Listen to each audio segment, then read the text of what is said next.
Renungan kita satu hari satu puisi ratapan dari kitab Ratapan.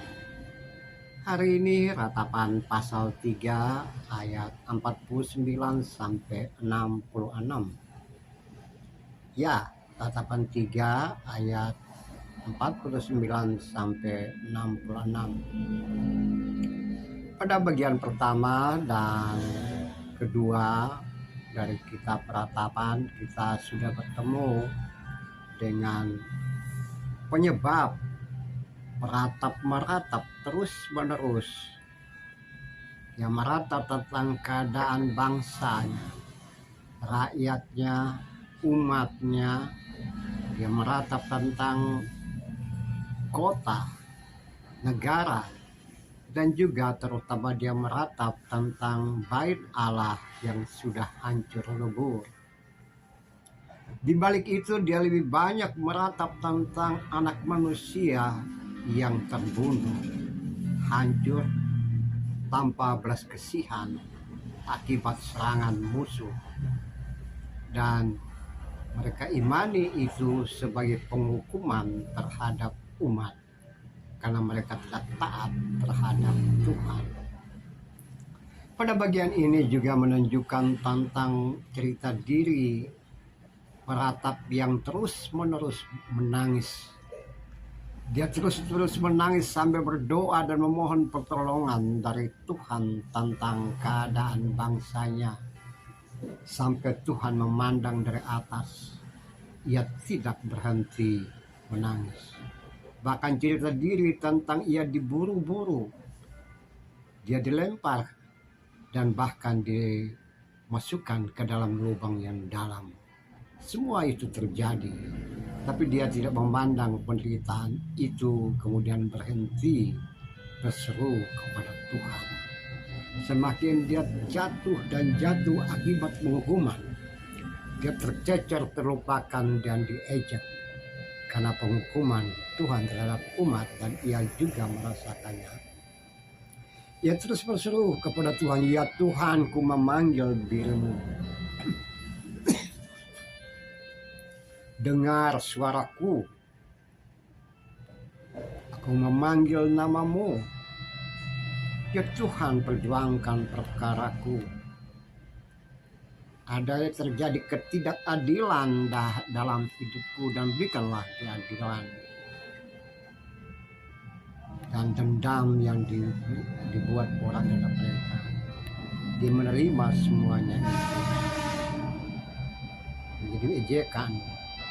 Dan dalam keadaan yang demikian, ia masih bisa berharap jika Tuhan membalas perbuatan orang-orang tersebut dan memberikan pemulihan terhadap dirinya. Pada bagian yang kemarin kita temukan bersama bahwa mereka umat peratap mengatakan kepada umat, jangan keraskan hati. Hari ini mendengarkan Tuhan. Mari kita menyelidiki dan memeriksa hidup kita kepada Tuhan, berpaling kepada Tuhan. Mari kita mengangkat hati dan tangan kita kepada Allah di sorga, sambil melihat ke dalam diri bahwa dan kesadaran bahwa mereka telah memberontak kepada Tuhan. Dan di dalam permohonan seperti itu, air mata bercucuran, menangis, kesedihan, dan terus-menerus menangis. Dan ketika di dalam ratapan tersebut menangis dan air mata dan berkata-kata tersebut, dia menyampaikan pesan diri dan pesan umat tentang keadaan diri, mendengar suara teriakan minta tolong dari keadaan yang terendah, papa, dan hancur, dan tak mampu berbuat apa-apa.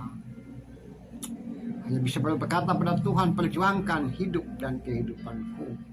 Lihat keadaanku, tertimpa ketidakadilan, tertimpa malapetaka, dan semuanya hancur lebur. Dia minta, di dalam ketidakberdayaan itu, Tuhan yang membalaskan perbuatan mereka.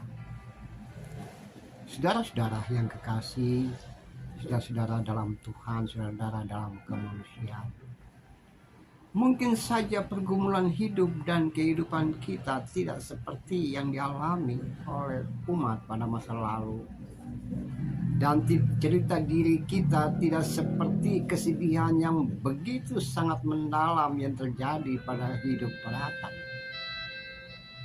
Saya tidak bisa melukiskan bentuk dari kesedihan tersebut dan malapetaka yang terjadi pada peratap dan umat pada masa lalu. Yang pasti peratap pun demikian. Dia pedih, air mata bercucuran sehingga tidak mampu merangkai kata yang baik lagi untuk disampaikan kepada Tuhan. Saudara, bukankah kadang-kadang pengalaman hidup dan kehidupan kita seperti itu? Ketika kita tunduk dan duduk berlutut untuk berdoa dan menyampaikan bisikan-bisikan dari dalam hati, pergumulan hidup dan kehidupan dan dalam hati. Sampai-sampai kita tidak bisa berkata apa-apa kepada Tuhan, hanya bisa berkata, Tuhan, Tuhan tolong. Suara kita hanya itu, sementara hati berbisik tak teratur, menyampaikan semua pergumulan hidup di dalam jiwa dan roh kita, dalam perasaan kita, pikiran kita. Kita sudah tidak mampu merangkai kata yang baik untuk satu demi satu disampaikan kepada Tuhan. Hanya sekedar ucapan-ucapan, suara-suara yang tak jelas, yang tak terucapkan, dan keluhan-keluhan berbisik sambil air mata bercucuran, menyampaikan pesan-pesan hati kepada Tuhan. Dan bukan itu saja, bisa juga kita menyampaikan pesan-pesan diri, pesan-pesan umat, pesan-pesan bangsa kepada Tuhan. Dan bisa juga terjadi ketika saudara dan saya melihat malapetaka, bencana menimpa bangsa, menimpa orang lain yang kita kenal ataupun tidak. Dan kerendahan hati kita masuk ke dalam ruang doa kita, dalam tempat sujud kita dan berdoa, minta tolong mengapa malapetaka itu terjadi pada mereka, pada orang-orang yang tertimpa, orang-orang yang tak bersalah menurut ukuran manusia. Ya, peratap mengajarkan kepada kita, dalam keadaan apapun hanya bisa menaikkan air mata, pergumulan dan permohonan, menaikkan keluhan-keluhan yang tidak terucapkan sehingga Tuhan mendengar. Itulah kejujuran seorang peratap, dan mungkin saja juga kejujuran kita ketika kita berkata-kata banyak kepada Tuhan dengan keluhan-keluhan tidak jelas dan keluhan-keluhan yang hanya muncul dan dalam hati, sementara mulut kita tidak bisa berbuat apa-apa karena kepedihan hati yang begitu sangat muncul dari dalam diri kita. So, saudara-saudaraku yang kekasih dalam Tuhan, saudara-saudara dalam kemanusiaan,